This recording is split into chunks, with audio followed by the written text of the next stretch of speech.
A 7-year-old girl was walking home from school along a route she had taken dozens of times. It was a Wednesday afternoon in November, broad daylight, a quiet residential area in Nara City. She never made it home. Her mother's cell phone lit up with a message sent from her daughter's own number. Attached was a photograph of the girl. The text read, "I've got your daughter." The man who sent it had been convicted of sexually assaulting children before, not once but repeatedly across more than a decade. He had served prison time. He had been released. He had moved into a nearby apartment and built a quiet, invisible life, delivering newspapers every morning. And the story of how he got there, and what happened next, exposed something deeply broken in the way Japan monitored people who prey on children. This is the case of Kaede Ariyama and the man who took her. November 17, 2004. A 7-year-old girl named Kaede Ariyama left Tomio Kita Elementary School in Nara City at the end of the school day and began the short walk home. The route was familiar. The neighborhood was ordinary. She was in first grade. She never arrived. Her mother received a text message from Kaede's cell phone, a device the family had given her for safety. The message said, "Your daughter is mine." Attached was a photograph of Kaede.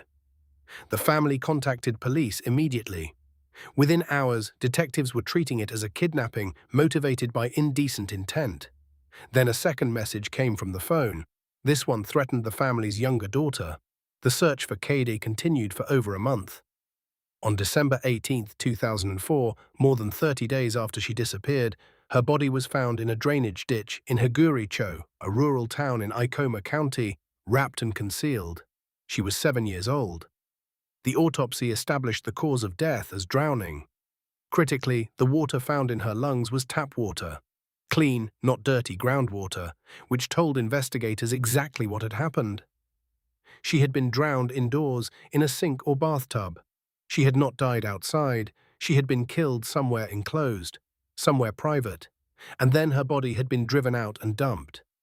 Police also found that her teeth had been extracted, 10 of them. The body had been mutilated after death. These details were not released in full to the public for some time, but they painted a picture of a crime that did not end when Kaede's life did. The breakthrough came from the cell phone itself. When the perpetrator had sent that first photograph to Kaede's mother, he had also forwarded it to his own phone. That was his mistake. Mobile carriers in Japan log the cell towers that transmit each message. By cross-referencing the tower data with the timestamps on the two texts, police were able to narrow the location of the sender's phone to a specific area. The circle of suspects shrank quickly.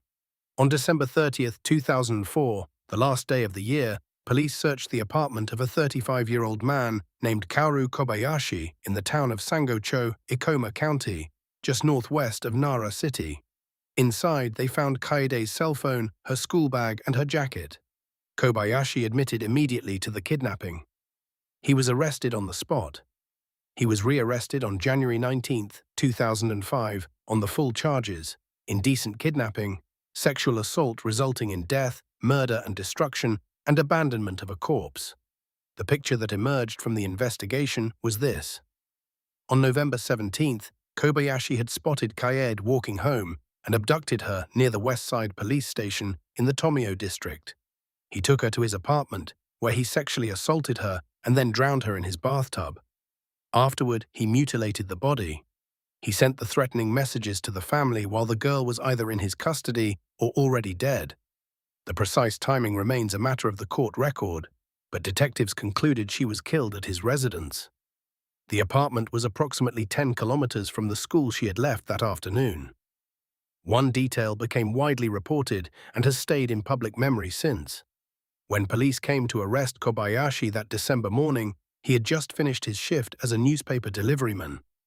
He had spent the morning distributing copies of the very newspaper, whose front page carried the news that an arrest was imminent in the Kaede Ariyama case. He delivered those papers, walked back, and was arrested. Kaoru Kobayashi was born on November 30, 1968, in Sumiyoshi-ku, Osaka, the eldest of 3 children. His family was poor. His father ran a business selling propane gas and, by multiple accounts, was a harsh disciplinarian. It said he sometimes became physically violent when his children misbehaved. Kobayashi's mother died in 1978 when he was approximately 9 or 10 years old. He grew up in a household shaped by early loss and strictness, working alongside his father from a young age. None of that is an explanation for what he became, but it's part of the record. What the record also shows is that Kobayashi began offending against children long before Kaede Ariyama. In 1989, when he was 20 years old, he was convicted of sexually assaulting 8 children, including 2 5-year-old girls in the city of Mino, Osaka. The court handed down a suspended sentence of 2 years, with 4 years of probation attached. He reoffended. In October 1991, he was arrested again, this time for a more serious assault on a 5-year-old girl in which he attempted to strangle her, either to silence her or to kill her. Accounts differ slightly on the intent. He was convicted of attempted murder alongside the sexual offense and sentenced to 3 years in actual prison time. He served his sentence and was released. There is no indication that during those periods, the suspended sentence, the probation, the prison term, the release, anyone systematically tracked where Kobayashi lived, monitored his contact with children, or assessed his risk to the community in any structured way. Japan in the 1990s and early 2000s had no formal sex offender registration system of the kind that existed in the United States or parts of Europe. Convicted offenders, once released, moved back into communities without the kind of ongoing supervision their records warranted. Kobayashi became a newspaper delivery man. He lived quietly in Nara.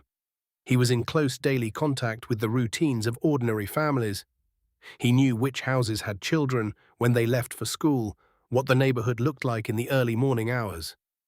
And then, on a November afternoon in 2004, he saw a little girl walking alone and made a choice. The psychiatric evaluation conducted as part of the legal proceedings found that Kobayashi met criteria for both antisocial personality disorder and pedophilia. Critically, he was assessed as legally sane, fully capable of understanding the nature of his actions and their consequences. The court found no grounds to diminish his responsibility on mental health grounds. His defense team argued for a lighter sentence on the basis of his upbringing, that an abusive and impoverished childhood had shaped a man who was, in some sense, also a product of failures that preceded him. That argument is not without some psychological basis. Adverse childhood experiences are documented risk factors in the development of certain personality disorders.